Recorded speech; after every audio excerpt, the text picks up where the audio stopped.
This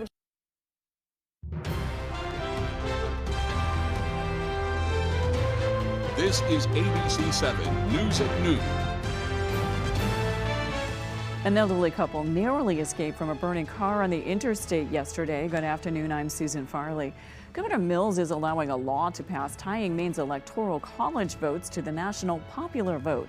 And Maine's supplemental budget looks a little different after changes were made yesterday. Thank you for joining us. We'll have more on these and other stories coming up. First, let's check in with meteorologist Devin Biggs. Devin? Hey, Susan. Happy Tuesday afternoon. Not looking too bad out there at this point. We had a little bit of precipitation in the northern parts of the state earlier this morning. Now this afternoon, we're looking pretty good out there as we'll be under a partly cloudy sky. A little windy out there as well. We'll need to watch out for that. Zooming things out, the northeastern parts of the U.S. looking pretty good for the time being. You have to look out towards parts of the midwestern U.S. Let's take a look at this right now, actually. We're seeing a lot of showers and storms developing, and they'll need to be careful with this. So they could be dealing with some severe weather out there in these areas as well across some parts of the Midwest. We'll break that down coming up in your full forecast. But for us, though, we're looking okay out there. It's under a partly cloudy sky today. Some clouds further off towards the north. And looking quiet again tonight as the clouds will be breaking up. And sunshine, a lot of it on the way as we head towards Wednesday morning. Winds will be out of the northwest at around 5 to maybe up to 15 miles per hour at times sustained. Gusty winds up to 25 miles per hour cannot be ruled out. And it looks rather windy again for the daytime tomorrow as well. So for the rest of today, we have upper 50s, partly cloudy and breezy out there. And that northwest wind getting up to about 25 miles per hour. Overnight tonight, lower 30s, partly cloudy and breezy. Northwest wind getting up to about 20 miles per hour at times. Looking ahead towards tomorrow, upper 50s, partly cloudy and breezy. Northwest wind getting up to about 15 miles per hour. All right, that hourly forecast for the rest of the afternoon period, a mixture of clouds and sunshine. Temperatures overall in the 50s and a little breezy out there as well. Your full 5-day forecast is coming up. Susan? Thank you, Devin. No one was injured when a vehicle became fully engulfed in flames on the interstate in WVII. A state police spokesperson says troopers responded to the vehicle fire near mile marker 189 southbound around 10 a.m. Monday morning. The 2016 Kia Sorento was completely engulfed in flames when the troopers arrived. The spokesperson says other travelers stopped to help when they noticed the fire and were able to help both elderly occupants get out of the vehicle safely. State police say the vehicle appeared to have brake issues and the driver was initially unable to come to a stop. The interstate was shut down for about half an hour while firefighters put out the flames. A postal worker has died following an accident over the weekend in Litchfield. The Kennebec County Sheriff's Office says it happened just after 9 o'clock Sunday morning at the intersection of the Huntington Hill Road and Quackenbush Lane. Officials say 48-year-old Alicia Boubier of Wiles was driving a mail truck south when it went off the road and rolled over several times. Boubier was partially ejected from that vehicle. She was rushed to a hospital where she passed away from severe injuries. Authorities are unsure what caused Boubier to leave the roadway. The Sheriff's Department is reconstructing the accident with the hope of finding some answers. Police are investigating a crash involving a pedestrian that happened in Bangor on Sunday. According to Bangor Police Sergeant Jason McCambly, an individual was lying on the ground along Ohio Street when a vehicle ran them over. The incident happened outside of an Ohio Street Redemption Center around 11:30 a.m. Sergeant McCambly says that individual that was run over suffered some broken ribs and was transported to a hospital to be treated for their injuries. No arrests were made and there is no threat to the public. The incident is still under investigation. There are no other details being released at this time. A Mapleton man has been arrested following an hours-long standoff with police Sunday afternoon.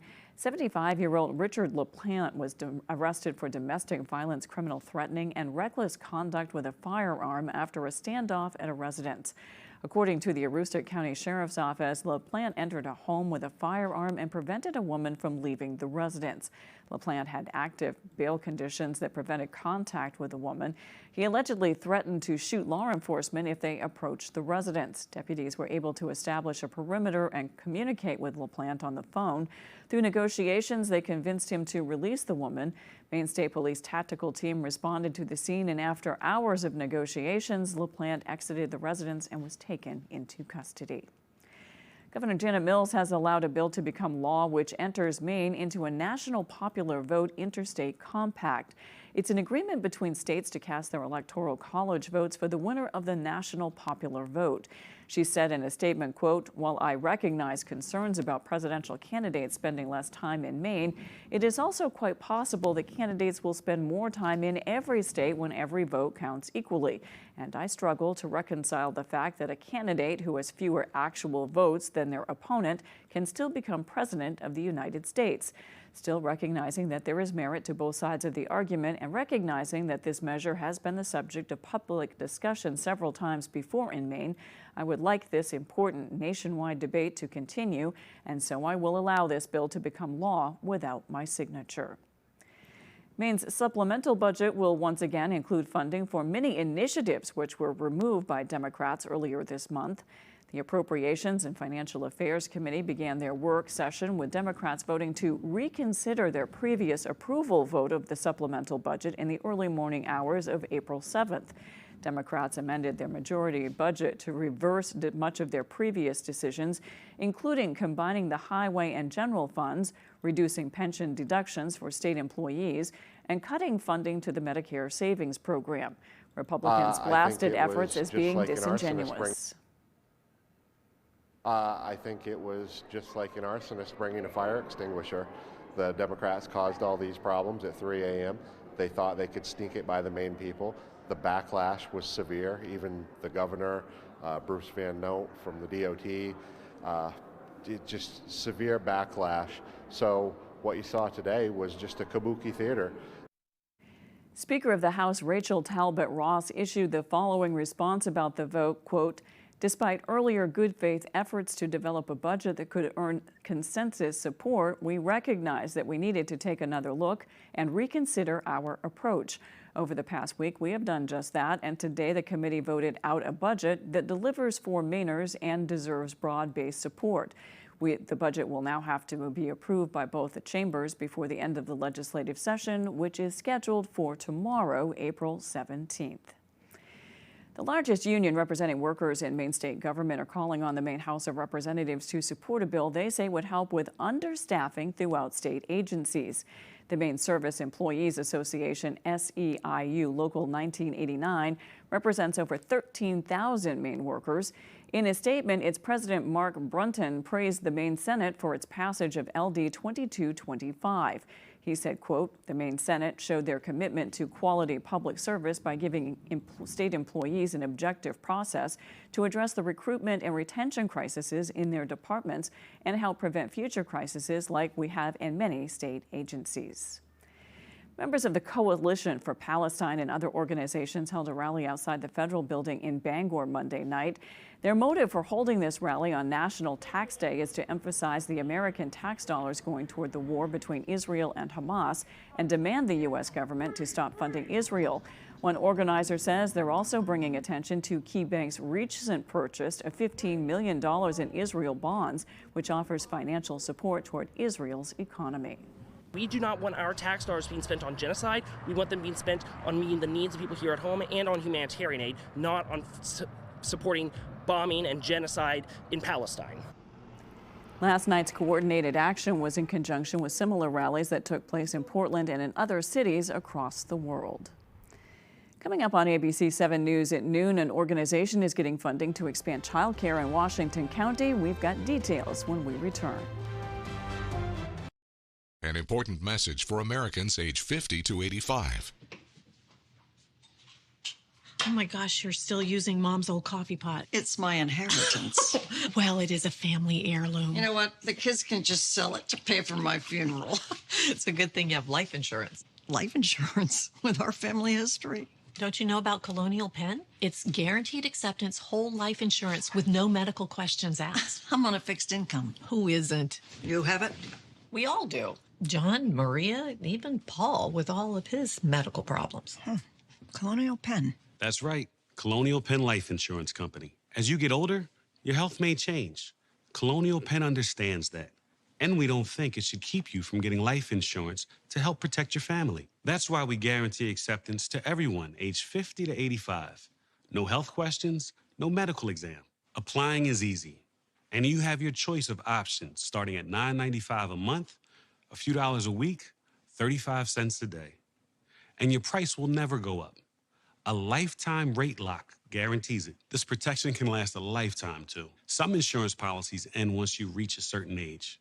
Not this one.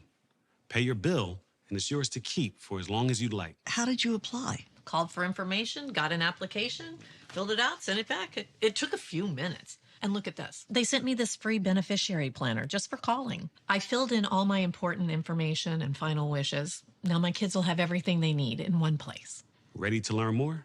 Call for free information and your free gift. There's no obligation. Every policy we issue comes with a 30-day money-back guarantee. You have nothing to lose. Why wait?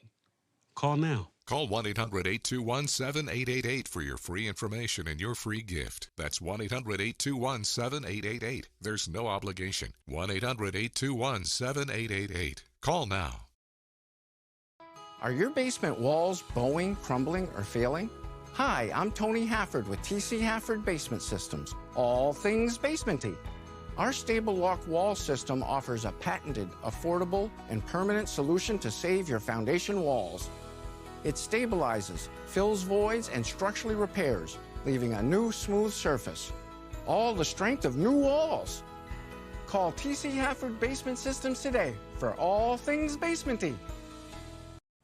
You're watching ABC 7 Bangor.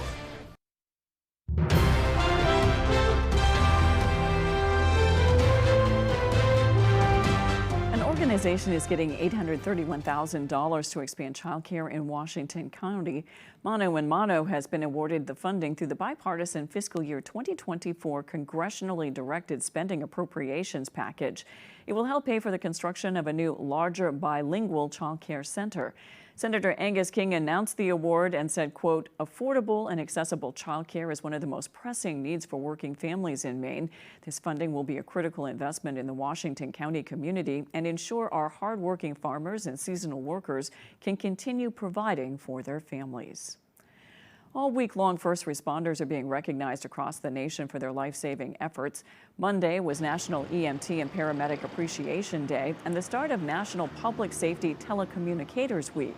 At the Penobscot County Regional Communications Center, dispatchers say they handle around 65,000 911 calls in the state each year and over 1 million radio transmissions. Dispatchers say this week is a great opportunity to encourage more people to enter that field that, like many, is struggling with recruitment. People know we're there. They know the voice on the radio. They know we're going to answer the phone. So we appreciate the support we do get. We always appreciate the words that people always support us, from our end users to the public. The regional center is run by a team of nearly 30 dispatchers. They say the work they do goes well beyond answering 911 calls. To learn more about their efforts, visit our website, foxbangor.com. Community Matters More is a signature program for the Bangor Savings Bank Foundation. Since 2007, the foundation has asked the public to vote on nonprofits across Maine and New Hampshire, with each organization receiving a piece of more than $140,000. The Animal Orphanage in Old Town is just one out of 44 nonprofits to be selected.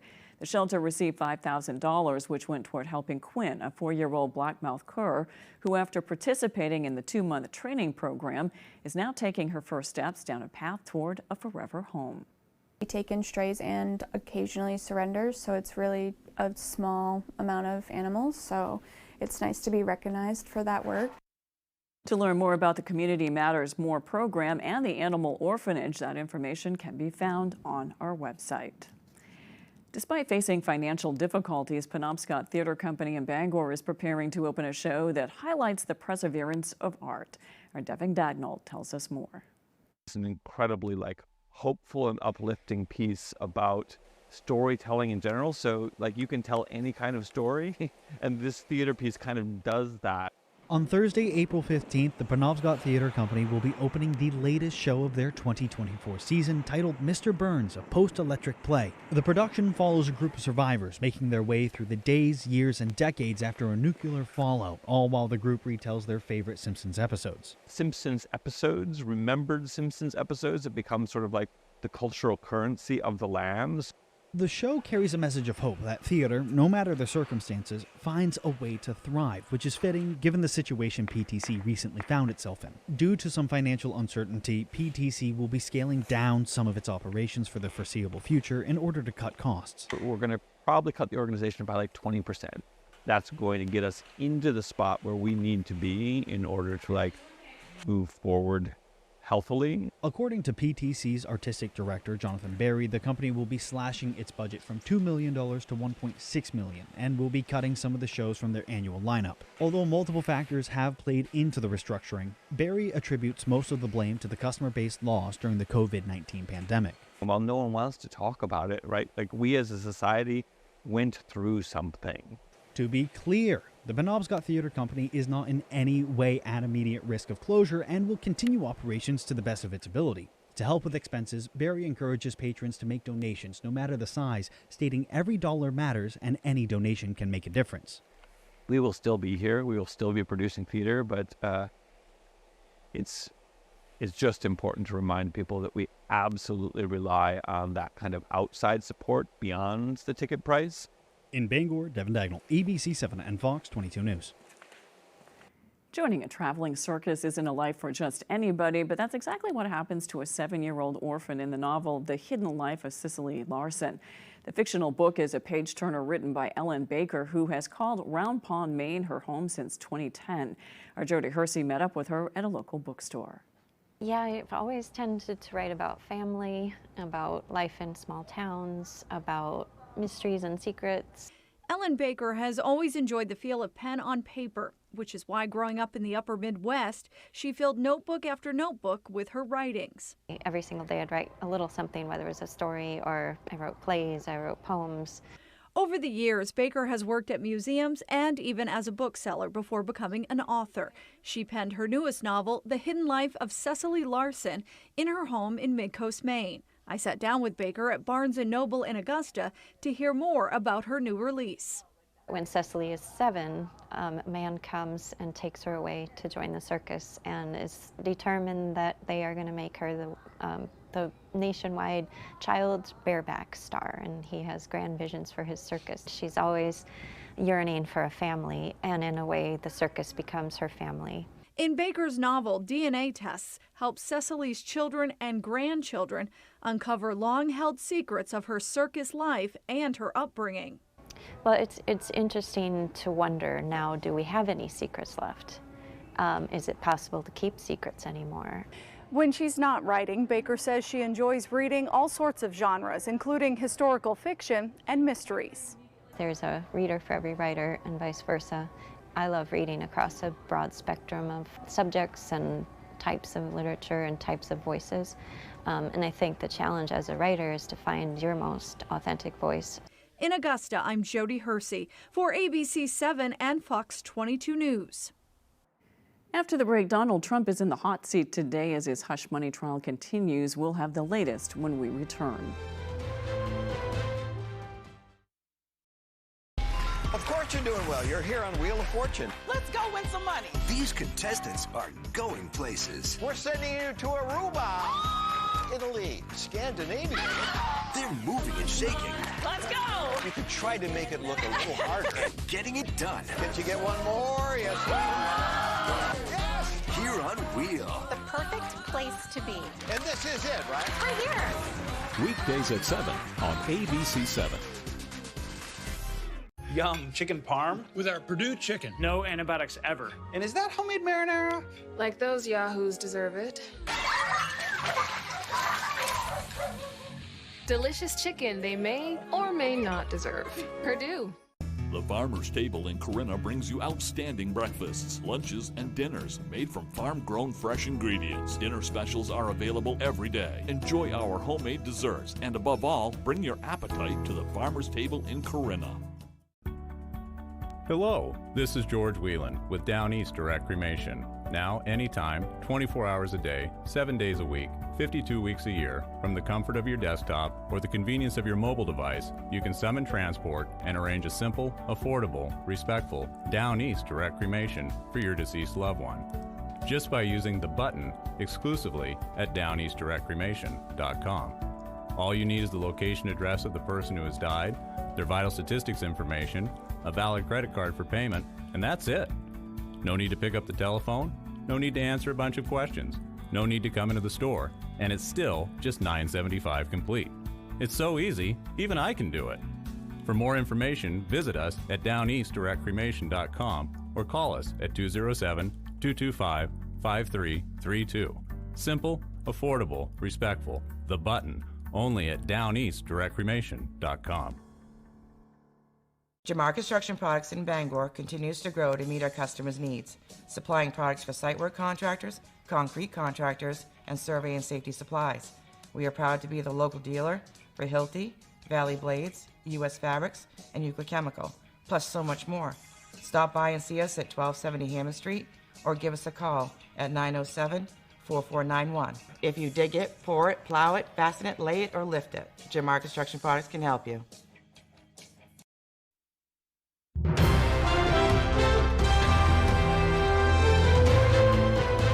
Jury selection resumes today at former President Trump's hush money trial in New York as we learn why many potential jurors have already been dismissed. ABC's Andrew Dimbert has the details. This morning, former President Trump returns to a Manhattan courtroom where prosecutors and defense attorneys have the task of seating a jury in Trump's historic criminal case. Nothing like this has ever happened before. There's never been anything like it. Trump faces 34 felony counts of falsifying business records to cover up a hush money payment to porn star Stormy Daniels to keep their alleged affair secret from voters before the 2016 election. He's pleaded not guilty. Yesterday, 96 potential jurors were included in the first group. At least 50 of them were excused after raising their hand, claiming they could not be fair or impartial. Reporters described Trump turning to face the potential jurors, eliciting visible responses. One woman giggling, hand over her mouth, eyebrows raised as she recognized Trump.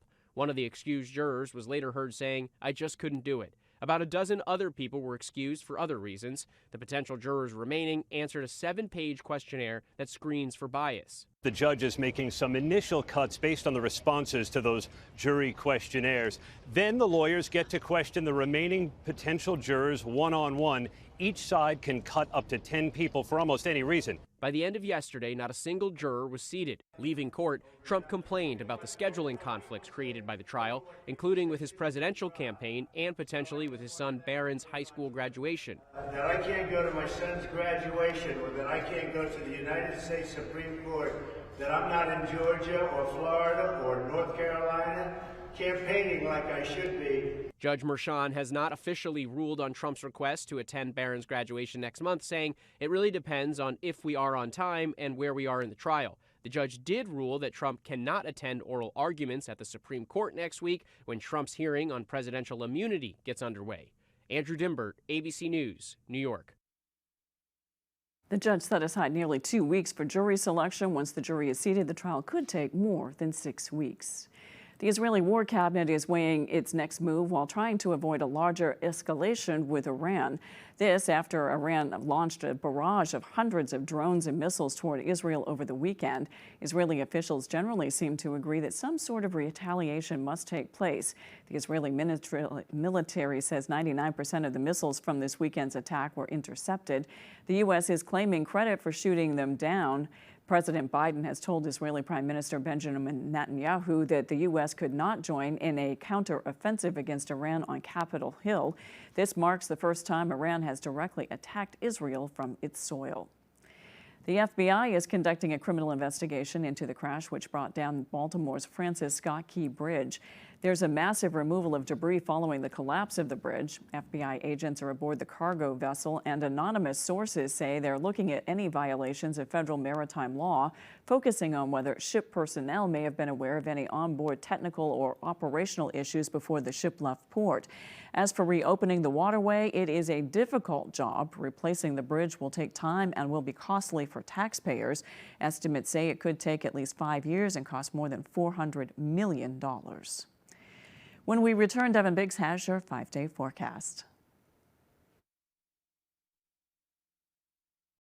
An official message from Medicare. A new law is helping us save more money on prescription drugs. Maybe you can save too. With Medicare's Extra Help program, our drug premiums are zero, and our out-of-pocket costs are low. I enrolled and I'm saving money. If you're single and make less than $23,000 a year, or are a married couple making less than $31,000, you may qualify and save. Even if you don't think you qualify, it pays to find out. Go to ssa.gov/extra-help. Hood is the cottage cheese lovers love. Start with our award-winning country style. It's delicious on its own, or like this. That. Even, sure. Plus, it's got more protein than hummus and less sugar than yogurt. Then there's Hood's flavors. We expertly blend in real fruit or savory herbs for an unbeatable taste combination you can't recreate at home. Now that's cottage cheese. Hood cottage cheese. Always good, always Hood. Transform your surroundings with Paramount Paving, located in Bangor.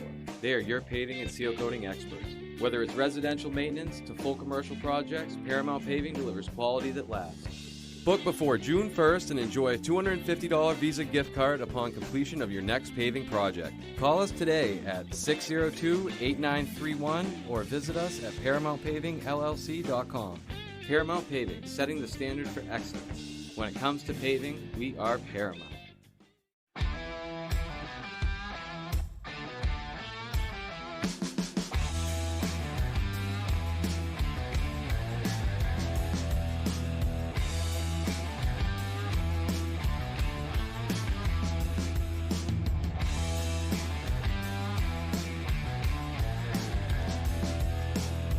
Don't cry, don't whine. Get yours where I got mine. At BB's Tattoo Company, 262 Moosehead Trail, Newport.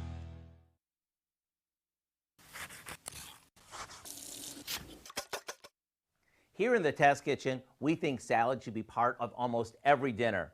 But night after night, if you don't mix things up, it can get pretty mundane. So I figured I would share a simple cucumber salad that always gets rave reviews. We start by trimming the ends off a couple of cucumbers. As for peeling them, that's up to you. But for me, I like to stripe them with a peeler. As for the easiest way to slice them, we could use a sharp knife. But if you have a mandolin, now would be a good time to dig it out. To that, we add some thinly sliced scallions and a good amount of chopped red bell pepper. Now, in a separate bowl, we make our dressing by combining some sour cream, white vinegar, a bit of sugar, and a little salt and pepper. Once that's mixed, we'll toss this with the veggies so that all the flavors can blend together. What's nice about this is we can make it and then let it sit in the fridge so it's ready when we are. And whether we serve it as is or over some mixed greens, get ready for a fresh tasting salad. So here's what I suggest. Go online and get the recipe for our crisp cucumber salad, so you'll have it on hand when you feel like you need a change of pace. I'm Howard in the Mr. Food Test Kitchen, where today we found a crisp and refreshing way for you to say, ooh, it's so good. Now let's check your full forecast with Devin Biggs. Devin?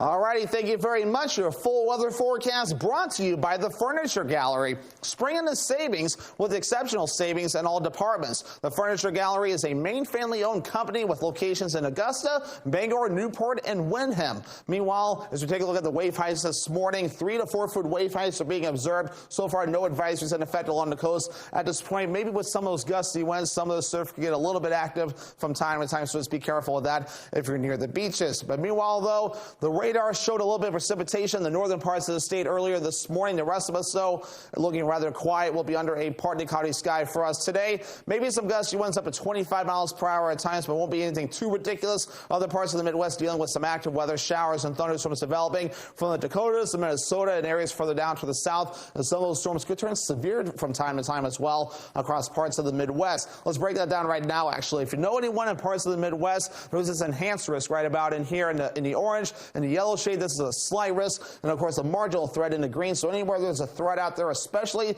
the yellow and orange, these areas need to be careful today, as especially in the orange shade, all threats are on the table for large-scale damaging winds and tornadoes. We do not have to worry about that for us, but other spots, so we'll have to watch out for that. And then Wednesday, it moves to the east, and these areas in yellow will need to be careful. And then there's another threat coming up for Thursday, so things becoming active out there as we head towards spring. But fortunately, we stay quiet out there with a mixture of clouds and sunshine today. We'll We'll keep that going until tonight before the clouds begin to break out. We'll still be partly cloudy in some areas. Then a lot of sunshine coming up for your Wednesday. You'll notice some more clouds yet again. So we'll call it partly cloudy throughout the day Wednesday, and some of those clouds are breaking up as we head towards Wednesday night and the parts of Thursday as well. As for the gusty winds reaching up to 20 to 25 miles per hour at times today, we'll lose some of the gusts tonight, and also in the parts of tomorrow, some gusts tomorrow can reach up to around 15 to maybe 20 miles per hour at times in a few spots. Forecast coming up for today. Here we go. Upper 50s, partly cloudy and breezy. Northwest wind getting up to about 25 miles per hour. Overnight tonight, lower 30s, partly cloudy and breezy. Northwest wind getting up to about 20 miles per hour. Tomorrow, here we go. Upper 50s, partly cloudy and breezy. Northwest wind getting up to about 15 miles per hour. Alrighty, the Furniture Gallery extended forecast. Partly cloudy Thursday with highs in the low 60s. Middle 50s Friday, mostly cloudy. And rain on the way for Saturday, highs in the upper 50s. Thank you, Devin. That's all for ABC 7 News at noon. Thanks for watching. I'm Susan Farley. We'll see you this evening with Peter Dubois and Beth Jones on ABC 7 News at 6. Have a great afternoon.